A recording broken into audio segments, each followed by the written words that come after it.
Welcome to the Comfortable in Chaos Podcast. Strangle your demons and let's go. Y'all need Jesus!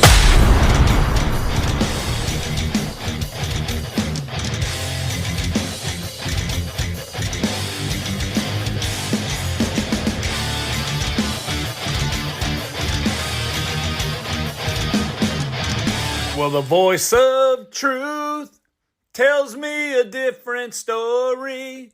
The voice of truth says, do not be afraid. Welcome to the Comfortable in Chaos After Thanksgiving podcast. I trusted that you had a splendid holiday and that you gave thanks and that you were giving this Thanksgiving. Of course, holidays can be a little bit rough. They can be a little bit arduous, and despite that we are supposed to get a little R&R, they can be a little bit taxing with all the family and activity and so forth. I tell you what, it's worth looking into, maybe in future podcasts. We know the Pilgrims came in 1620 to Plymouth Colony, Massachusetts, and not including, that would be those working, meaning the crew of the Mayflower. That's the ship everyone knows. There was one other one, the name escapes me. But from that 120 passenger manifest at that time, 30 million Americans can count their descendancy because of them. Aren't we glad they came? Hell yeah, we're glad they came. 30 million Americans directly descended from those original pilgrims. Now, we know the word peregrine also means pilgrim, the peregrine falcon, all that cool stuff. Why in the hell did they come? Well, we know that good old Henry VIII, he wanted to get a divorce from Queen Aragon of Denmark, but he was tied to the Catholic Church. The Pope said no, and he said, by God, I'm going to create my own church. So he split with the Catholic Church and formed the Church of England, what we call the Anglican Church today. Now, I would say even more so, though, the need and the desire for religious freedom was already percolating, and not just simply for that. People were a little perplexed, and if you want to put it succinctly, a little bit downtrodden with the pervasiveness of the Catholic Church at that time.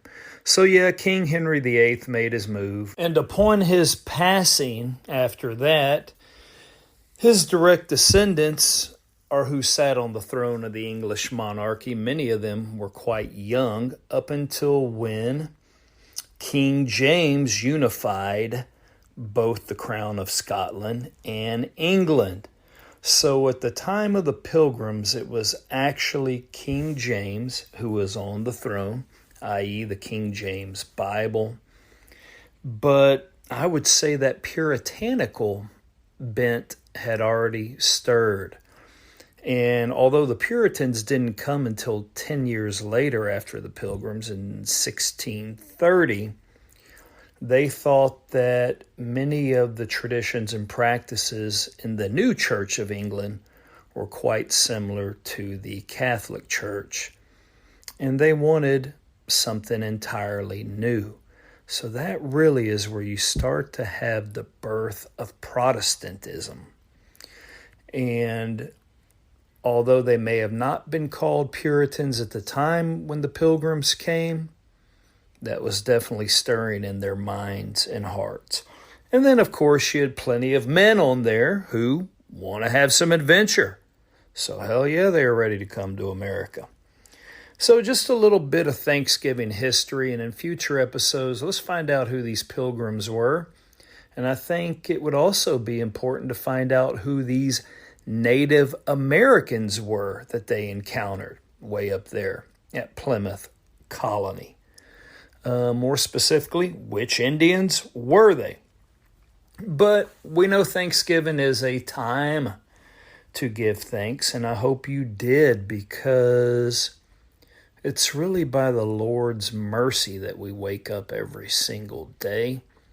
I mean, he could easily judge us for our wrongdoing and we never wake up. That's something to think about. That puts it in a little bit different perspective. And I think a way you can always be thankful, you certainly can when you're surrounded by your family and not who you normally get together with, if in fact that is true for you. And you can focus on what you actually have as opposed to what you do not. So many people in today's world remain focused on what they do not have, and they use that as the driver for their life as opposed to what they actually do have. And oftentimes it is pretty good. So we know holidays can be a little bit chaotic, and not everyone is going to feel thankful. Thus the reason why I begin with that. And so we know, if you are paying attention, you have a discerning ear and mind. Holidays aren't always easy for people. We know that a lot of people tragically choose to end their lives during the holidays. We know that relationships end either during and or immediately thereafter.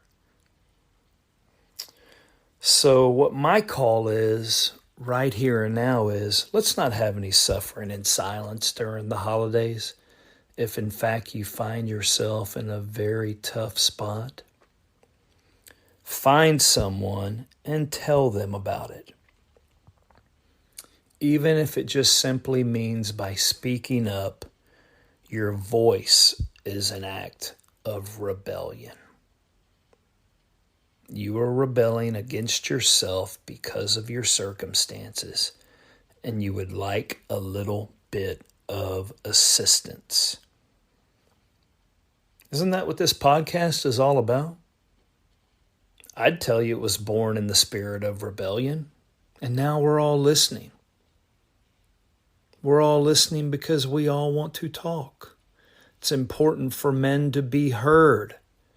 And when we find ourselves not being heard, well, that's when we have to start looking in a bunch of different directions. What got me thinking about that a little bit more was we watched a movie, I think that was Friday. It was called The Torture Report. Of course, the word torture in the title was redacted, which was real similar to the theme. And it went through everything that happened during, I'd say, at least the first decade of the global war on terror after 9/11, and how we know all these enhanced interrogation techniques were totally bogus. They never culminated into any actionable intelligence for us and or anything that we hadn't already gleaned ourselves before all that began. It was actually fascinating. But what you find in the movie was Dianne Feinstein's staffer was constantly being handled. And as men, when I say being handled, what I really mean is you're settling for what something wants to give you. What someone wants to give you. You know it should be more. You know what you have done has merited more, yet you are being handled. On the flip side of that, have you ever found yourself handling your spouse or handling your kids? It could simply be because you're exhausted. Maybe you don't have any more to give. It could simply be because of mindset. What I am delivering is and should be enough. Well, that needs to be dissected. And when it occurs to you in a relationship and or in the workplace, it also requires that. As men, we do not like being made to settle, and we do not like being handled. And if you find yourself in that particular situation at this time of your life, why don't you simply exegete the prevailing culture of today? And let's violate the 11th commandment, which is geared toward men, specifically together. The 11th commandment meaning, be nice. It's not manly. When you put a bunch of male dogs together, they snarl, they bite, they snap, they compete. You put a bunch of women together, yes, we know they can talk a bunch of crap and talk you straight into death. But we also know that they can be just as vicious. Get into a woman's cohort in a workplace and see what goes on. It's equally as wild. It's just a different thing. But being nice, that's not manly. Kind, yes. But playing nice, tact, yes. Playing nice, no. Throw that crap out the window. Remember this, and this holds true if you find yourself in this position right now, currently. And you will only do this if it is so extreme for you, you find yourself without an alternative.